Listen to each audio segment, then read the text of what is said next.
Ini sebenarnya masyarakat udah pada tahu nggak sih sebenarnya tentang perlalu lintasan dan apa ya hukumnya Iya. mungkin atau bahkan juga perkara lalu lintas yang bisa kita lakukan terhadap kepolisian gitu atau gimana sih Bang sebenarnya?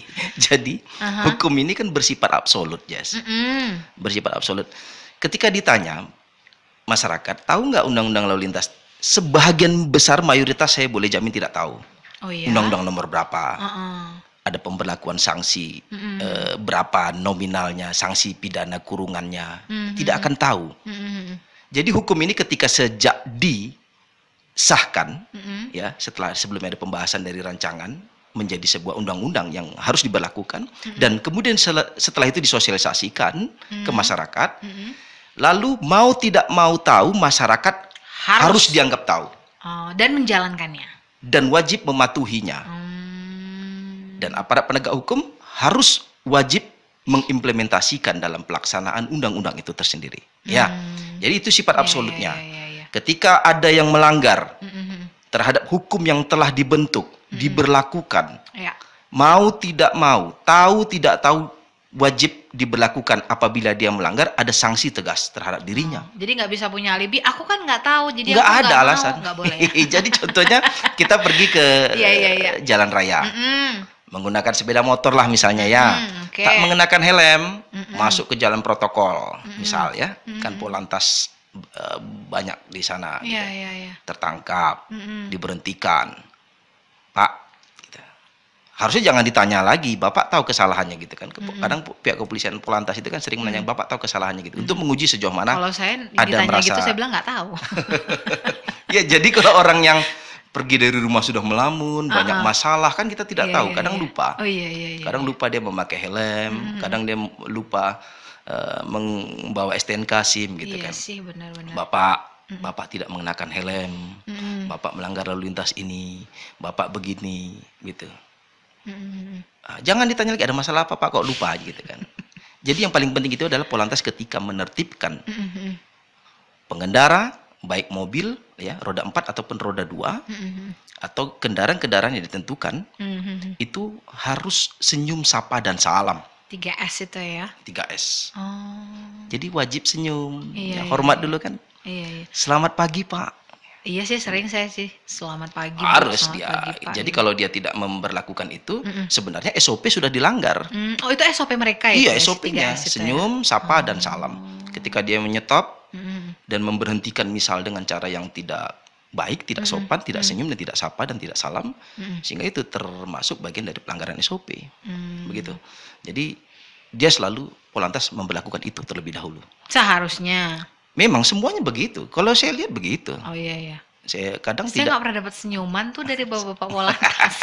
Senyumnya kan bersikap Oh iya, ramah iya, iya, lah. iya, kirain Pengganti senyum. senyum itu kan ramah.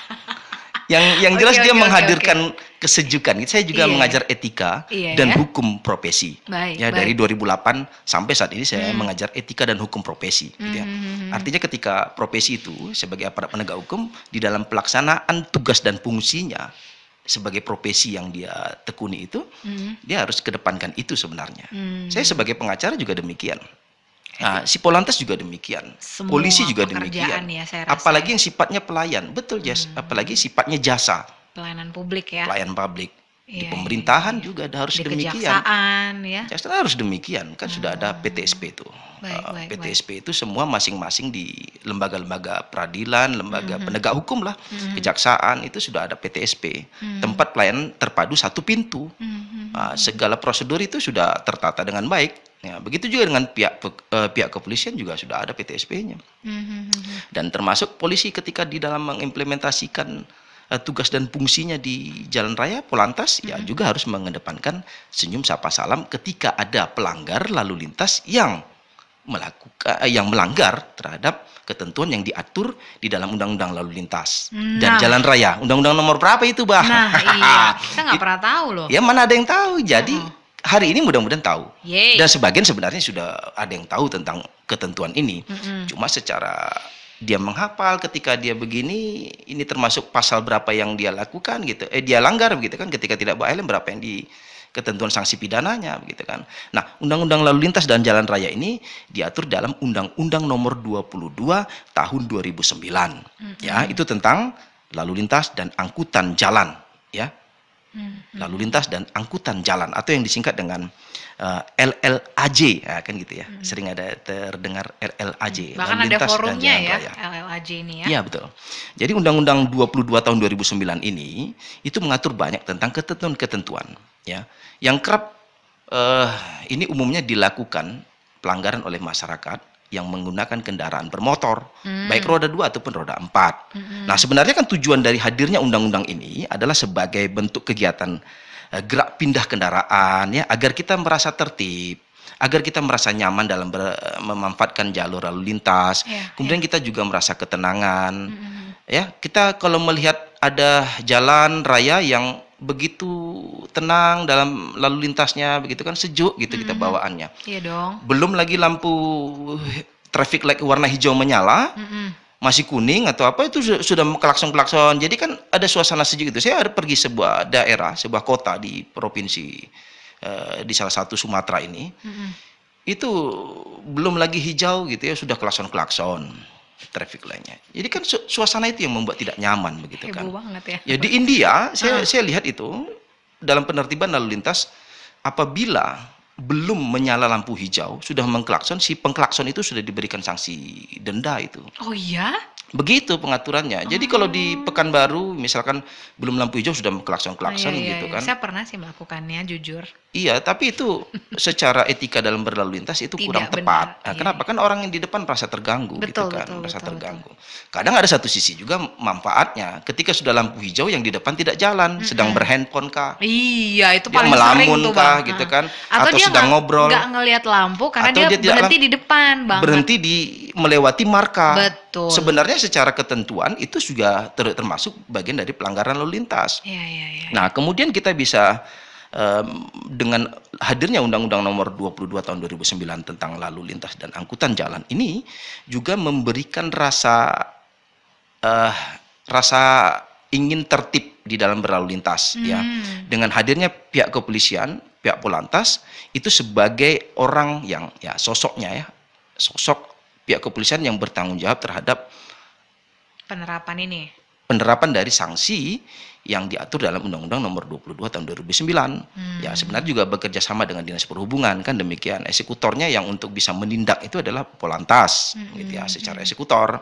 Nah, kemudian nanti kita bisa juga bisa lihat dari dasar lahirnya undang-undang ini adalah sebagai terwujudnya penegakan hukum dan kepastian hukum bagi masyarakat. Kan begitu. Bagi yang melanggar itu harus ada sanksi, ya, dan tidak pandang bulu. Aparat kepolisian kalau melakukan pelanggaran lalu lintas juga harus ditertibkan, bukan masyarakat umum biasa saja.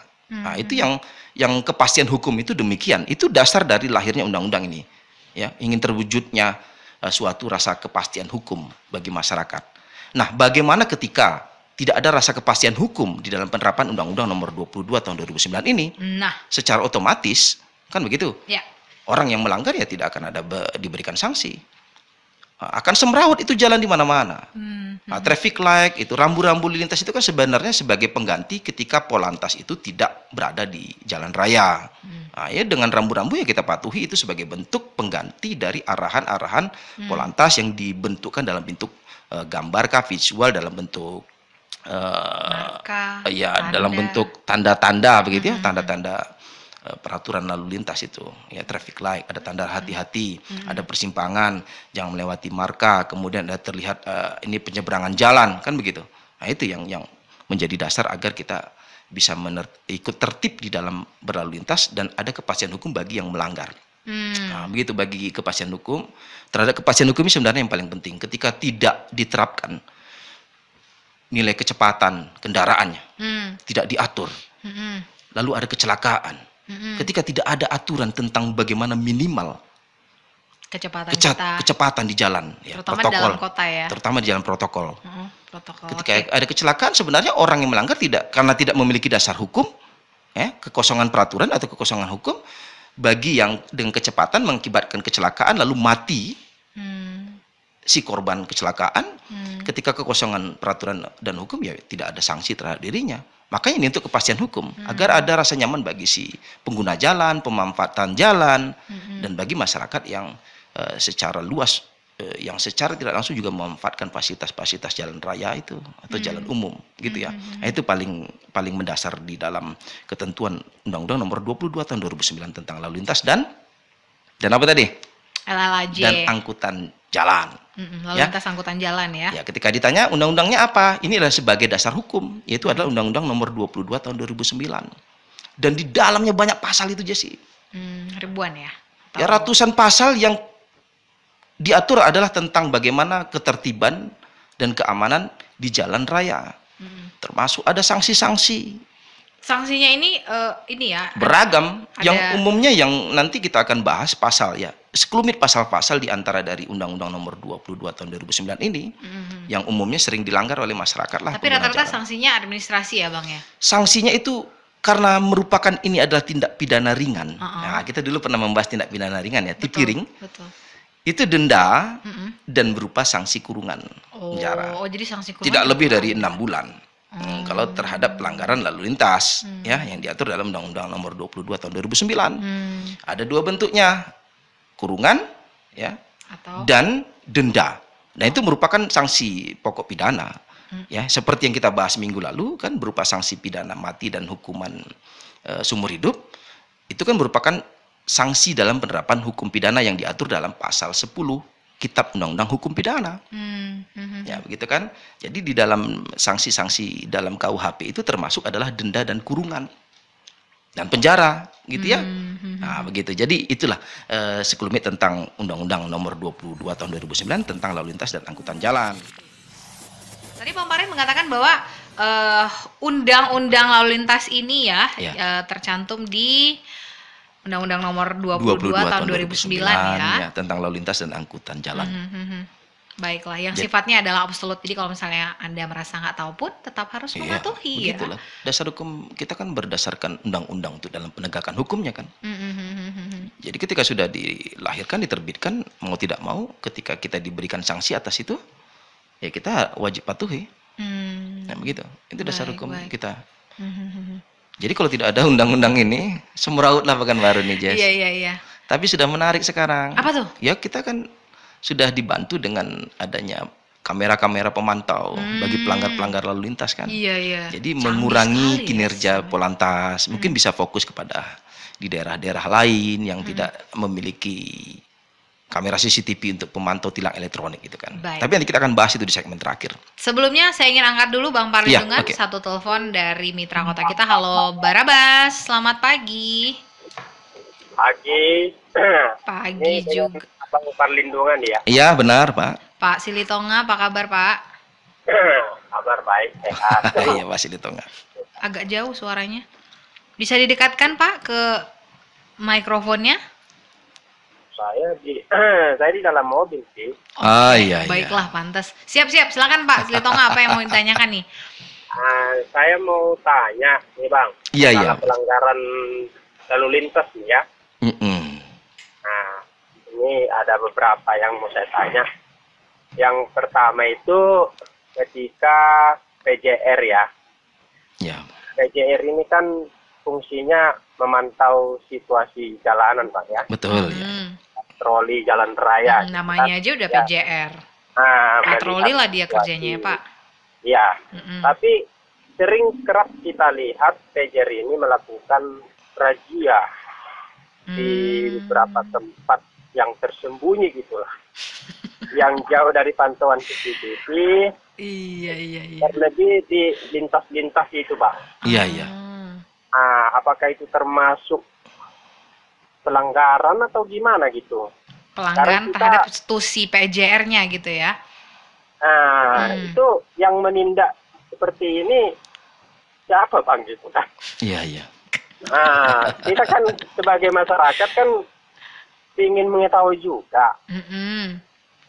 Apakah kadang kita, Bapak ini kan patroli jalan raya Pak, kenapa Bapak melakukan razia hanya berapa orang dan tidak menggunakan papan pemeriksaan surat kendaraan? Gitu? Iya. Oke. Ini Pak Hendrik nih pasti pernah kena razia ya Pak ya? Pernah. Oh, oke. Apalagi yang di jalan lintas Iya, iya. lintas itu kan. Jadi pertanyaannya kadang sebenarnya mereka boleh nggak sih melakukan ini gitu kan, Pak? enggak. Apakah itu termasuk pelanggaran? Apalagi kan mereka tidak dilengkapi dengan surat izin dari apa gitulah. Oh, Ya. oke, siap. Baik. Sekarang kita meminta ada nggak surat perintah ini, mereka tidak mau Baik, baik, baik. memberitahukan gitu kan. Baik, Iya. baik. Yang pertama surat-surat kita yang ditanya. Terus kita bertanya surat-surat mereka, surat izin mereka Nggak tuh boleh. nggak mau ngasih tahu. Jadi Iya. hak kita itu sepertinya nggak Iya, diterima iya. gitu. Kita suruh patuhi tapi kita nggak dapat hak kita gitu ya, Pak? Jadi ini apakah ini perlu dimediasi gitu kan, kita saat mereka itu jadikan mediasi gitu, terus Baik, kita baik, dilarang gitu, Abang. baik. Iya. Itu Yang saja? kedua. Oke, yang kedua? Yang kedua, sering di traffic light ini Iya. itu pembatas jalan itu nggak ada, Bang. Pudar namanya. Oh, iya, iya. Jadi kan di lampu merah tuh kan ada tuh penyeberangan tuh, Bang, zebra Iya, cross iya, gitu iya, kan. iya. Sering itu nggak ada gitu. Jadi kan ada pengendara ini lewat garis tuh kan otomatis itu didatangi polisinya gitu. Iya, benar. Karena pembatasnya nggak ada, Bang, gitu. Betul. Jadi gimana kita melanggar? Apanya nggak ada di situ gitu. Paham. Baik. Jadi memang itu aja, Bang. Itu yang saja, Ya, saya ya, Hendrik. terima kasih. Selamat pagi, Makasih, Bang. sehat selalu Pak Silitonga. Silakan Bang Parlin. Ya, oke. Bang Silitonga, ketika benar identitas, ya, identitas pihak Polantas yang melakukan razia dan penertiban terhadap pelanggar-pelanggar lalu lintas. Mhm. Ketika dia memang adalah seorang Polantas, polisi lalu lintas, sebenarnya kan memiliki tugas dan fungsi untuk menertibkan bagi pengendara yang membawa kendaraan sepeda motor kah atau kendaraan roda 4 kah atau lebih, itu memiliki kewenangan untuk memberikan tindakan terhadap mereka yang melakukan pelanggaran. Termasuk PJR. Yap, ini kan patroli jalan raya, Ya, pastilah ya. pasti dilakukan oleh Polantas, Hmm, ya, polisi lalu lintas. baik, baik. Fungsi dan tugasnya itu melakukan penertiban terhadap pelanggar-pelanggar lalu lintas. Ketika misal dia melakukan penertiban di ujung-ujung kota, sepanjang masih di wilayah hukumnya, misalkan Polresta Pekanbaru melakukan razia di penghujung jalan, perbatasan jalan Pekanbaru Pelalawan, misalkan seperti itu kan, Ya. sepanjang masih itu wilayah kota Pekanbaru, dan si Polantas adalah merupakan dari Polantas Polresta Pekanbaru, wilayah hukumnya di Pekanbaru, kinerjanya itu sah-sah saja. Sah-sah saja. Sepanjang polisi, ya, polisi lalu lintasnya adalah orang yang benar-benar Polantas. Oh, Begitu ya. iya, iya. Yang sekarang menjadi persoalan itu adalah ketika yang menertibkan itu dia bukan Polantas, ya, atau polisi gadungan. Yang begitu. Iya, iya, iya. Sebenarnya bisa diperbantukan oleh polisi di unit lain, ya, boleh sah-sah saja. Tapi tetap ketika Polantasnya diperbantukan. harus ada. Ya, yang memegang untuk kertas tilang itu kan ada di Polantas. Sepanjang kita tidak merasa bersalah, lengkap dan patuh terhadap peraturan lalu lintas, ya tidak ada merasa takut harusnya. Yang kita khawatirkan adalah ketika kita tidak lengkap, lalu ditertibkan, lalu kita melihat kesalahan-kesalahan pihak kepolisiannya. Mana surat tugas?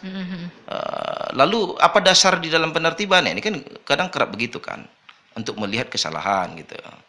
Sebenarnya sepanjang kita masih lengkap identitas kita, mobil tidak ada bermasalah, ya, baik dari kaca spionnya, lampunya hidup, STNK, SIM lengkap, mau ngapa? Sebanyak apapun PJR merazia, Ya, nah, hadapi aja. pasti lewat. Yang menjadi masalah adalah ketika kita tidak ada salah, ketika dokumen-dokumen kendaraan lengkap, dokumen kita untuk berhak memanfaatkan jalan raya, SIM misalkan seperti itu, surat izin mengemudi, ya kita bisa melakukan perlawanan ketika merasa tidak bersalah tapi disalah-salahkan gitu. Nah, itu nanti kita bisa ambil kertas tilang warna merah.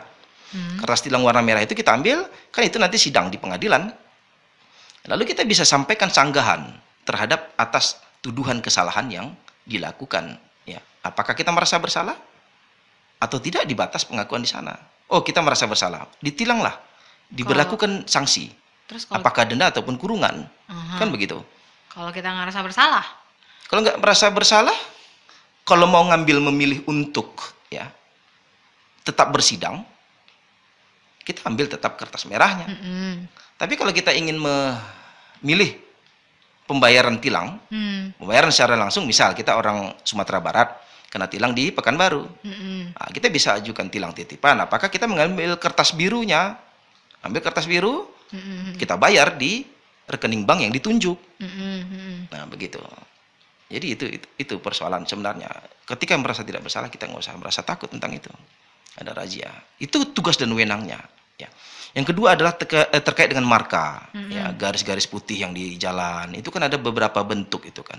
Ada yang garis tanpa putus, ada yang putus-putus. Ini bagi masyarakat yang mengurus SIM, ya, di unit lantas di Polresta, kalau di Pekanbaru. Ya kalau kita berada di posisinya di jembatan Siak RSDC. ya Siak 2 itu ya. Siak 2 itu RSDC itu akan diajari tentang itu. Bagi yang tidak pernah mengikuti tes-tes, rangkaian tes-tes untuk mendapatkan SIM, itu tidak akan pernah tahu itu marka itu.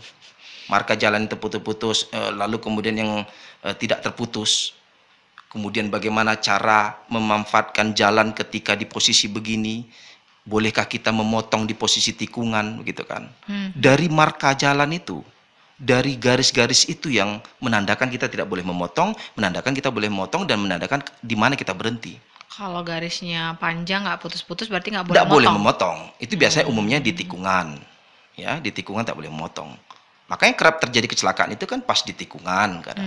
Ya. Padahal markanya udah jelas nggak ada Jelas, putus-putus tak ya. putus-putus, Potong begitu. juga. Iya, apa itu apa namanya? Lajur, apa itu jalur. Itu kan berbeda. Jalur ya di ruas jalan yang di pembatasan tengah jalannya itu ada, misalkan kalau di Sudirman ada bunga tengah itu kan. Nah, kiri kanan itu jalan itu tuh jalur. Kalau lajur di posisi di tengah itu ada berapa lajur. Nah, itu lajur. Jadi banyak yang harus diajarin. Makanya kalau ngurus SIM melalui calo ya kan nggak akan pernah tahu itu tentang itu. Jadi hikmahnya kalau ngurus SIM tanpa calo, kita ikut rangkaian kegiatan yang kita tahu persis pengetahuan. Padahal ini basic tambah ilmu, sekali ya. Basic dan banyak, makanya ini celotehan ini, cemoohan ketika di persimpangan, lalu dia persimpangan itu bukan saatnya dia harus berjalan. Ya, makanya kita bilang itu, wah ini ngurusin tembak, makanya dia tak paham jalan lalu lintas. Seperti itu. Jadi ketika jalan ada garis-garis putihnya udah hilang ya, atau sudah pudar akibat hujan dan panas, itu kewenangan dari pemerintah daerah untuk membuat. Kenapa? Karena itu sebagai dasar, ya seperti yang ditanyakan oleh Pak Silitonga, ketika kita melewati marka, roda bannya melewati marka, lalu marka itu tidak jelas, sebenarnya bisa kita melakukan sanggahan terhadap ketika kita ditilang akibat dari marka yang tidak jelas. Oh, ini nggak jelas markanya Pak? Ya nggak jelas markanya. Tapi sebenarnya kan secara kedudukan itu sudah terlihat. Kalau ini traffic light, kita jangan melewati dari lampunya lah, lampu merah, hijau, dan kuning itu. Sebenarnya kan ada beberapa posisi di depan dari traffic light itu, ya sekarang 2 meter lah, kurang lebih 2 meter ya sebelum itu. Kalau kita lewati dari lampunya sudah tidak terlihat, kita sampai patah lehernya melihat ke belakang, itu pasti udah melanggar, melewati markanya kan begitu. Makanya jangan paling depan terus ya. Paling depan. Kayak Jadi lagi kalau race aja pengen yang terdepan. jadi begitu Pak Silitonga. Baik. Ya, itu Jadi kewenangan. kalau Pak Hendrik tadi menanyakan sebenarnya hak kita bagi pengendara itu ada nggak sih, atau kita cuma bisa mematuhi aja nih peraturan demi peraturan yang diberikan oleh pemerintah dalam hal ini kepolisian, Bang? Ya wajib. Makanya tadi Perlindungan. tujuan dan pengaturan lahirnya Undang-Undang Lalu Lintas ini adalah untuk ketertiban. Ya. Tujuannya adalah untuk kenyamanan, agar ada kepastian hukum. Iya. Kemudian ada sebagai dasar pihak kepolisian dalam menindak bagi orang-orang yang melakukan pelanggaran lalu lintas yang telah ditetapkan oleh Undang-Undang Nomor 22 Tahun 2009. Nah, itu yang paling penting tadi, terwujudnya etika lah tadi. Yang seperti saya jelaskan, dengan hadirnya undang-undang ini mewujudkan etika berkendara. Baik. Di India seperti saya jelaskan, Ya. menghidupkan klakson belum lampu hijau saja Udah udah ditilang. diberlakukan sanksi di India gitu.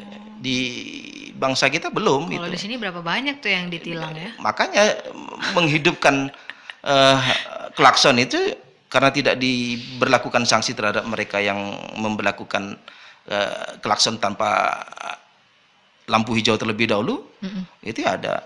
Di India malah justru sampai ditambah lagi durasi lampu merahnya itu.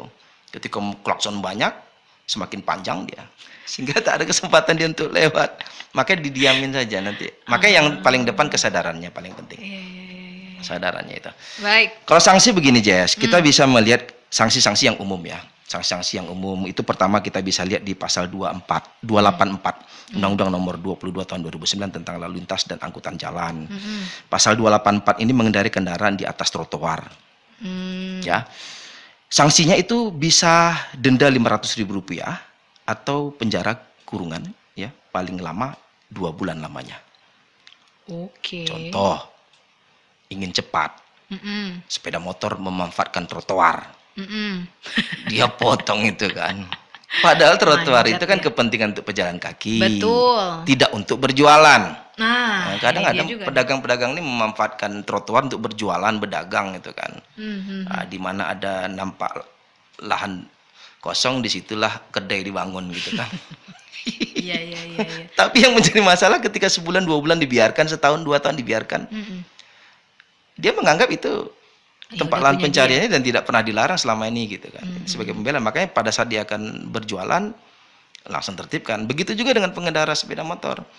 Pada saat dia memanfaatkan trotoar untuk memotong jalan atau dia memanfaatkan jalan itu untuk kendaraannya melewati agar lebih cepat, ketika tidak ditindak, secara otomatis dia akan terus secara rutin. Oh, kemarin saya Pak lewat sini nggak ada kenapa tilang gitu kan. Makanya untuk secara etika undang-undang dilahirkan agar tertib di dalam berlalu lintas. Bahkan tanpa ada pengawasnya pun.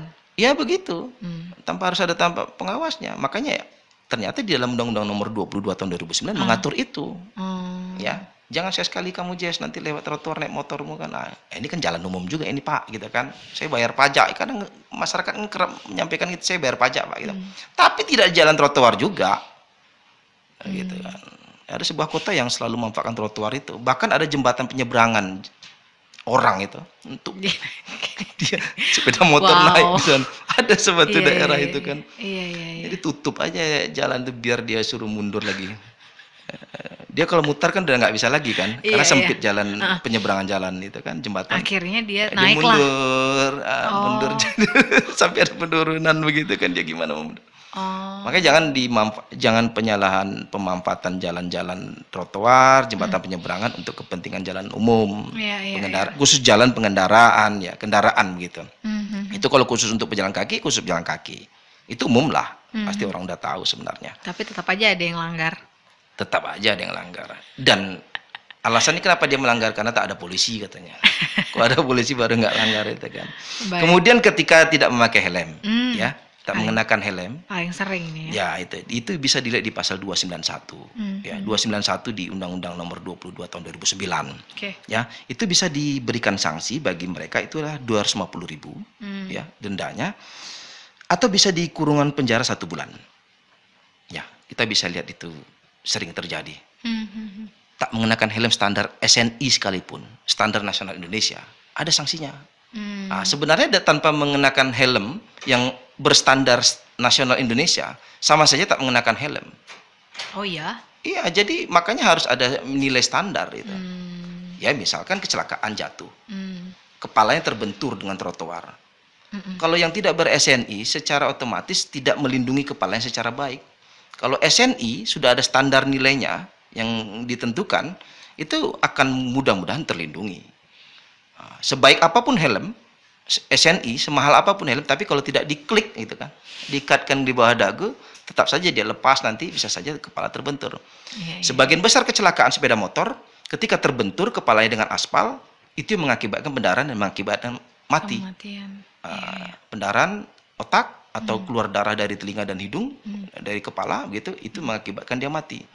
Lagi-lagi helm diatur dalam undang-undang, ya, secara otomatis ini untuk demi kepentingan masyarakat. Baik. Ya kan? Berarti lahir undang-undang untuk kepentingan masyarakat kan? Apa susahnya pakai helm? Iya. Pilih helm standar kan untuk dipakai jangka panjang. Anggaplah helm itu 350.000. Tapi kan bisa dipakai 5 tahun, gitu kan. Nggak mungkin juga tiap hari ganti helm ya. Nggak mungkin tiap hari ganti helm. Lain hal kalau untuk dipakai 5 tahun, kalau tidak kita amankan untuk ketika parkir kita tidak posisi aman, akan hilang, dia akan sekali tiap minggu dia ganti helm. Ini kan. dia nih Sering maling helm ya. juga kan, Mbak? Iya benar. Jadi makanya helm tetap Aduh. dijaga. Baik. Kemudian kita bisa lihat bagi contoh seperti Pak Silitonga. Di mana tadi Pak Silitonga? Oh, saya di dalam mobil ini. Oh, berarti berhandphone Pak Silitonga. Ternyata memakai ponsel saat berkendara, Pak Silitonga, itu ada sanksinya. Tapi kan lagi berhenti juga nggak boleh. Berhenti tempat bukan di jalan raya. Oh, di tempat parkir. Tempat Mungkin. parkir boleh. Ah. Ini kan ketika berkendara, Oh. menggunakan ponsel untuk berkomunikasi. Nggak boleh. Nggak boleh, itu bisa dilihat di pasal 283 Undang-Undang Nomor 22 Tahun 2009 ya, tentang lalu lintas dan angkutan jalan. Itu ada sanksinya, Jesse. Ya, sanksinya itu 750.000 dendanya. Banyak ya. Kemudian itu bisa ada sanksi kurungan juga bagi dia, itu adalah selama 3 bulan. Kurungan penjaranya itu. Iya. 750.000 dan kurungan selama 3 bulan. 3 bulan.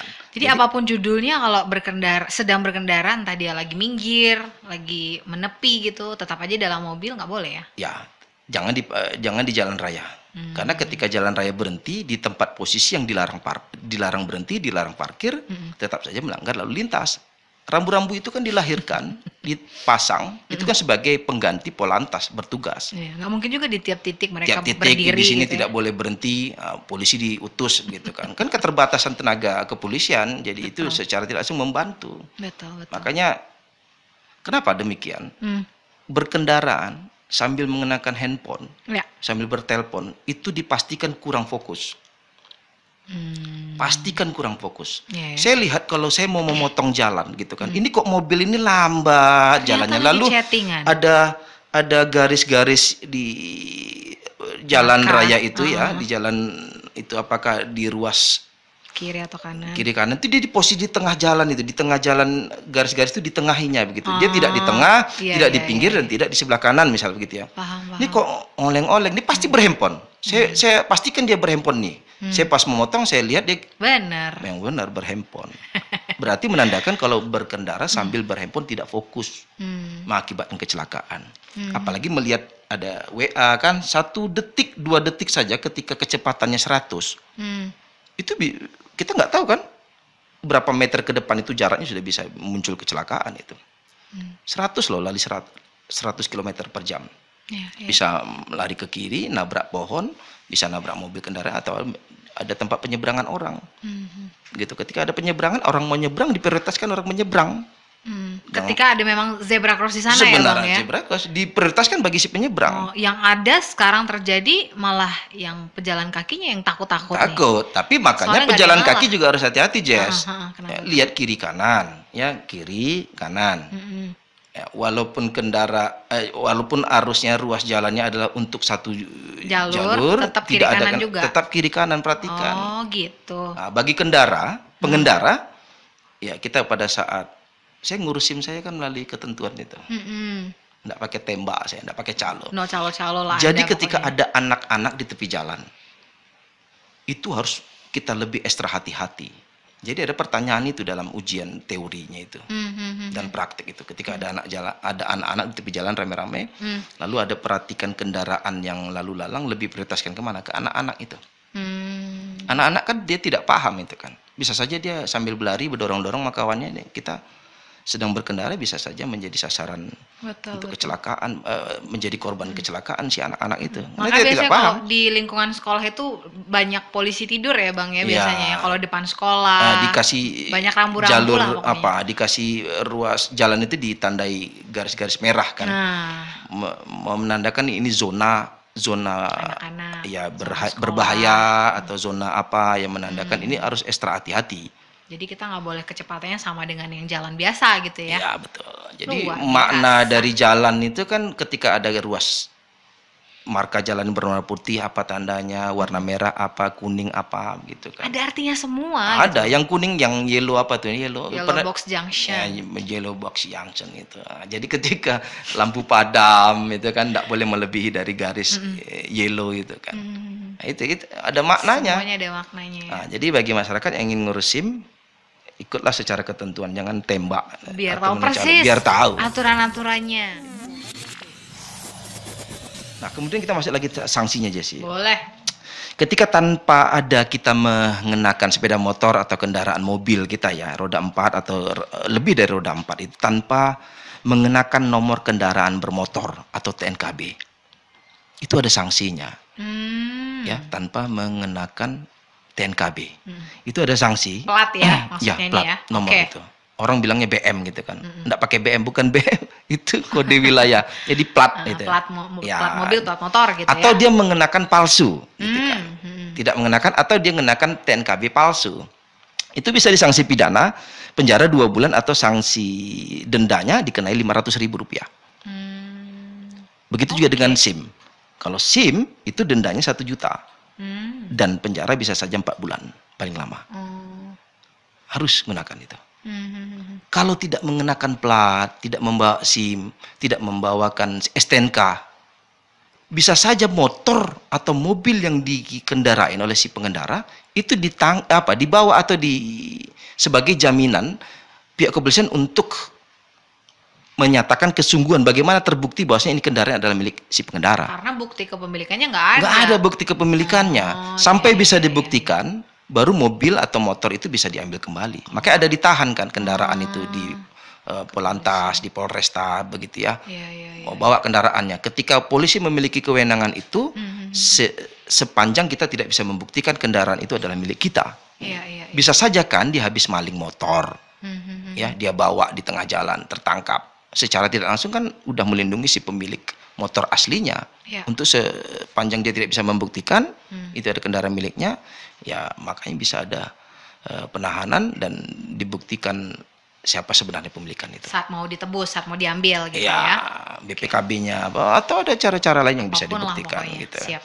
Kemudian bisa dilihat ada pasal itu nanti kita lihat dia yang tanpa TNKB ya, dengan SIM itu bisa dilihat di pasal 280 dan 281 Undang-Undang nomor 22 tahun 2009 ya, tahun 2009. Baik. Ini ada pertanyaan tentang sidang lalin nih sebelum ke pasal lainnya, Bang Parlindungan. Ada dari Bang Unggul di Jalan Segar. Bagaimana caranya jika kita ingin mengajukan keberatan terhadap tuduhan pelanggaran lalin? Nah, apakah dalam sidang lalin atau ada kesempatan lain mengajukan keberatan itu? Lalu proses apa yang akan terjadi? Silakan. Ya, ketika kita sudah menerima kertas warna merah, ya, menandakan kita akan mengikuti persidangan terkait dengan pelanggaran lalu lintas. Ya, di sana nanti akan kita ikuti persidangan yang diselenggarakan di pengadilan negeri setempat. Misalkan Pekanbaru, ya pengadilan negeri Pekanbaru. Ya, antara 2 minggu lah dari semenjak kita dinyatakan ditilang. Di saat persidangan itulah kita menyatakan keberatan. Oh, jadi nggak pas di tempat itu ya? Untuk apa kita berdebat sama pihak kepolisian? Ketika udah merasa bersalah, lalu berdebat panjang jalan itu ya polisi ya secara otomatis dia akan tetap bersikuku atas dari pengamatannya, atas dari penglihatannya, atas dari kamera yang ada di sana untuk menyatakan dia adalah orang yang bersalah pelanggaran lalu lintas. Nah, ketika ingin melakukan pesanggahan di persidangan itulah. Dikejari itu ya, di pengadilan negeri itu ya, sorry. Ya, di pengadilan negeri. Di situ nanti akan menyatakan kita bersalah atau tidak. Apakah kau mengakui atas kesalahanmu? Mengakui, diketok palu, kenalah denda berdasarkan undang-undang yang berlaku. Ketika tidak mengakui, sanggah, apa? Sampaikan. Lalu kita bawa bukti apa dong? Kan kita nggak punya kita apa-apa. Buktikan. Kita ketika menyanggah terkait dengan merasa kita tidak bersalah atas pelanggaran lalu lintas, kita buktikan. Kita sebagai orang yang memiliki kewajiban untuk membuktikan atas ketidaksalahan kita. Ketika tidak bisa membuktikan, ya secara otomatis kita orang yang dapat dipersalahkan. Yang menjadi rancu begini nih. Ini saya lihat di traffic light di simpang Yosudarso dengan Jalan Riau. Kalaulah kita dari kantor dari rumah dinas wali kota, Jalan Ahmad Yani, ya itu bisa terlihat simpang Jalan Riau Yosudarso. Ketika kita ingin lurus menuju Mall Ciputra atau Riau Ujung, itu kan agak rancu itu traffic light-nya. Ada lampu merah, hijau, dan kuning. Ketika jalan, dia menggunakan tanda merah saja, panah merah, boleh jalan. Tapi Sementara yang kita tanamkan dalam pikiran kita ketika warna hijau, itu boleh jalan. Kan begitu. Ternyata di warna hijau untuk jalan lurus, itu hanya untuk jalan ke Yosudarso, bukan untuk lurus ke jalan arah menuju ke beda ya. menuju arah ke Mall Mall Ciputra. Ciputra. Iya, iya, Hanya iya. berupa tanda panah. Sebenarnya itu bisa disanggah itu loh. Oke. Hanya kita sanggah. Jadi hanya untuk boleh lurus itu tanda hijau panah. Tuh. Yang kita pahami traffic warna hijau bulat itu hanya untuk jalan apa. Nah, itu sering terjadi Tapi kan posisinya penilangan terhadap posisinya kan udah di kiri, Bang, yang jalan untuk lurus itu. sudah di kiri, tapi kalau sudah kita jalan, rupanya bukan saatnya kita jalan itu. Oh, agak ambigu lah intinya ya. Jadi itu Iya, bisa iya, lakukan iya, pembelaan iya, terhadap iya, diri iya, kita, rancunya rambu-rambu lalu lintas, rancunya traffic light mengakibatkan kita tidak paham tentang kondisi itu. Yang kita tahu bulat warna hijau boleh jalan. Ketika ternyata tanda panah hijau Itu di traffic light itu jalan menuju arah ke Mall Ciputra itu. Itu dia. Yes. Kemudian Baik. ternyata kalau kita melebihi kecepatan dari yang telah ditentukan, itu ada sanksinya. Nah, itu bisa dilihat di pasal 287 ya, Oke. Undang-Undang Lalu Lintas dan jalan tadi ya. Dan angkutan jalan ya. Kita bisa lihat di dalam pasal 287 ketika melebihi kecepatannya secara tidak wajar yang telah ditetapkan, itu bisa diberikan sanksi pidana kurungan 2 bulan ataupun denda Rp500.000. Jalan Jenderal Sudirman itu kan ada tuh, tidak boleh lebih dari 40 itu kan. Ya, ada. Pas di seberang perkantoran Foto-foto, Sudirman itu. foto-foto Bapak Ibu polisi. Ada kalau ada tanda di situ ketika kita lebih dari 40 dia warnanya merah itu. Nah, gitu. Jadi kalau kurang dari 40 warnanya hijau, warna kita tuh. Terlihat berapa kecepatan kita tuh. 40, 35, 38, 50. Terlihat kecepatan kita. Nah, itu bisa sebenarnya disanksi pidana. Ya, sanksi pidana denda ataupun kurungan. Kemudian kita bisa lihat akibat dari kelalaiannya berkendara lalu mengakibatkan orang luka. Nah, itu bisa dilihat di dalam pasal 310 ya, Undang-Undang Nomor 22 tahun 2009 ini. Ya, itu sanksinya ya, akibat kelalaiannya orang lain terluka, itu bisa diberikan sanksi pidana denda kurungan selama 1 tahun dan bisa juga mencapai dendanya Rp2 juta. Nah, itu sebenarnya kalau bisa mengakibatkan orang itu mati akibat dari kelalaiannya, bisa dimasukkan dalam pasal KUHP. Nah, itu bisa dilihat di pasal 359. Sanksi pidananya bisa 5 tahun penjara. Tapi kalau sengaja menghilangkan nyawa orang dengan kita menggunakan kendaraan di jalan raya ataupun di jalan-jalan lain, mengakibatkan orang itu mati, itu bisa dipidana penjara selama 15 tahun. Sengaja. Nah, ini menjadi persoalan. Kategori sengaja ini kan Sengaja dan tidak sengaja menggunakan jalur lintas. Tapi kalau di dalam pasal 310 Undang-Undang Nomor 22 tahun 2009 ini, itu hanya bisa didenda 2 juta dan 1 tahun penjara. Ini bahaya pasal ini. Kenapa? Kadang nanti orang memanfaatkan pasal ini untuk membunuh orang dengan penggunaan rencana. Gitu kan. Aku benci samamu. Aku benci padamu. Biar aku dikatakan orang lalai dalam berkendara, aku memanfaatkan pasal ini. Ya, padahal sebenarnya ada pembunuhan berencana. Nah, tergantung pembuktian lagi. Tergantung pembuktian, benarkah atas rencanakah atau memang justru atas kesengajaan atau justru akibat dari kelalaiannya. Begitu. Baik. Dan banyak pasal-pasal lain. Apakah tidak membawa spare part, ya, ada segitiga pengaman ketika Pentil ban motor bocor, juga ya, termasuk penutup pentil. Nah, itu sebenarnya bagi pendapatku itu kan bagian dari spare part. Spare part. Kenapa dia perlu diatur? Ketika tidak ada penutup pentilnya, ini saya pada saat pendidikan untuk mendapat kalsium itu, tidak ada penutupnya. Lalu kena panas, dingin, kena debu, kena air hujan, kena air kotor, kita melewati lubang begitu kan, mengakibatkan tekanan angin itu yang ditutup oleh penahan angin itu, tempat keluar masuk angin itu. Ketika kita melanggar lubang atau melanggar batu ataupun apa, kedudukannya lebih membuat kedudukan ban itu tertekan, itu bisa saja kan dari di dalam tekanan itu kan runcing itu. Seperti lidi gitu kan. Runcing lalu mental kena mata orang bagaimana? Kan berbahaya. Jadi bagusnya nggak usah dipakai pentilnya gitu. Ditutup pentilnya. Ketika dia keluar akibat dari tekanan itu kan terhalang oleh penutup pentil. Untuk menjaga orang juga supaya tidak terdampak akibat dari keluarnya penahan angin.